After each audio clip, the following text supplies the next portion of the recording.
Part 3. A is A. Chapter 1. Atlantis.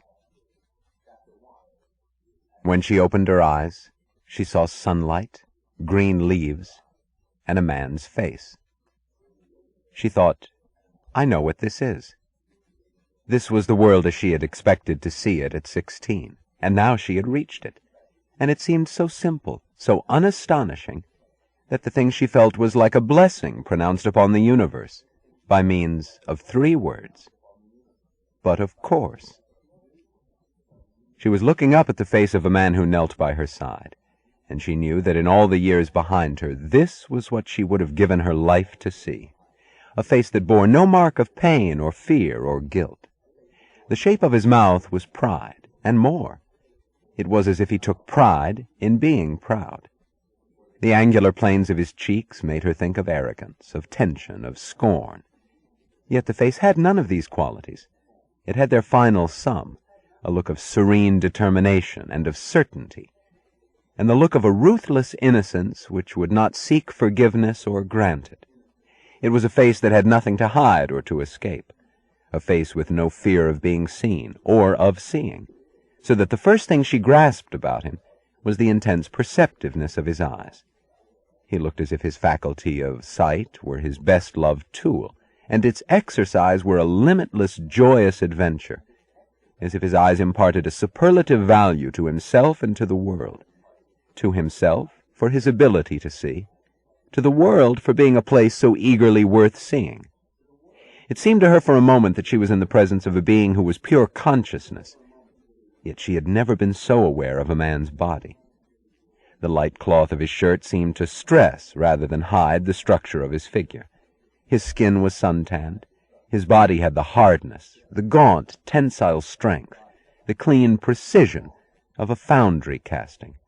He looked as if he were poured out of metal, but some dimmed, soft-lustered metal, like an aluminum-copper alloy, the color of his skin blending with the chestnut brown of his hair, the loose strands of the hair shading from brown to gold in the sun, and his eyes completing the colors, as the one part of the casting left undimmed and harshly lustrous.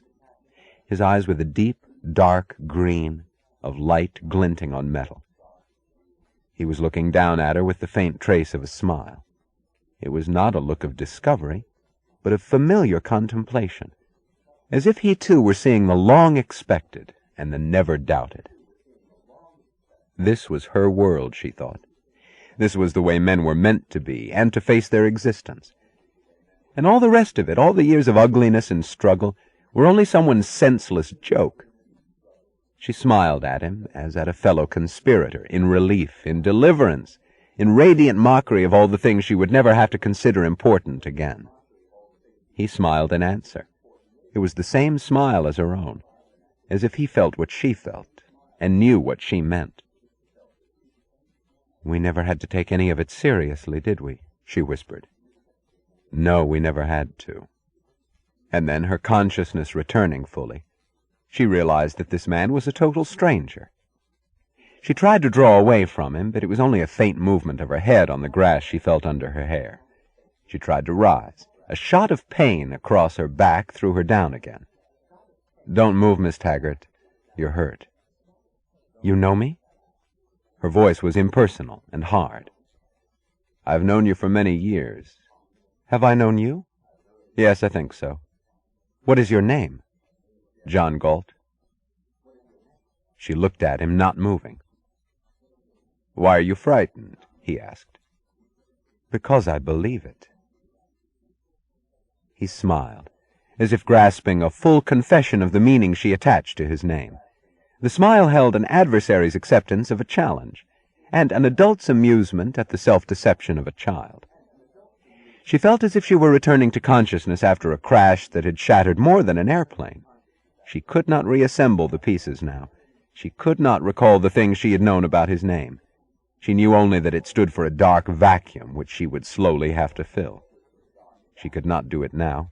This man was too blinding a presence, like a spotlight that would not let her see the shapes strewn in the outer darkness. "Was it you that I was following?" she asked. "Yes." She glanced slowly around her. She was lying in the grass of a field at the foot of a granite drop that came down from thousands of feet away in the blue sky. On the other edge of the field, some crags and pines and the glittering leaves of birch trees hid the space that stretched to a distant wall of encircling mountains. Her plane was not shattered. It was there a few feet away, flat on its belly in the grass. There was no other plane in sight. No structures, no sign of human habitation. "What is this valley?" she asked. He smiled. "The Taggart Terminal." "What do you mean?" "You'll find out." A dim impulse, like the recoil of an antagonist, made her want to check on what strength was left to her. She could move her arms and legs. She could lift her head. She felt a stabbing pain when she breathed deeply. She saw a thin thread of blood running down her stocking. "Can one get out of this place?" she asked. His voice seemed earnest, but the glint of the metal-green eyes was a smile. "Actually, no. Temporarily, yes." She made a movement to rise. He bent to lift her, but she gathered her strength in a swift, sudden jolt and slipped out of his grasp, struggling to stand up. "I think I can," she started saying, and collapsed against him the instant her feet rested on the ground, a stab of pain shooting up from an ankle that would not hold her. He lifted her in his arms and smiled. "No, you can't, Miss Taggart," he said, and started off across the field. She lay still, her arms about him, her head on his shoulder, and she thought, "For just a few moments, while this lasts, it is all right to surrender completely, to forget everything and just permit yourself to feel." When had she experienced it before, she wondered. There had been a moment when these had been the words in her mind, but she could not remember it now. She had known it once, this feeling of certainty, of the final, the reached, the not to be questioned. But it was new to feel protected, and to feel that it was right to accept the protection, to surrender. Right, because this peculiar sense of safety was not protection against the future, but against the past. Not the protection of being spared from battle, but of having won it. Not a protection granted to her weakness, but to her strength. Aware with abnormal intensity of the pressure of his hands against her body, of the gold and copper threads of his hair, the shadows of his lashes on the skin of his face a few inches away from hers, she wondered dimly, protected from what? It's he who was the enemy. Was he? Why? She did not know.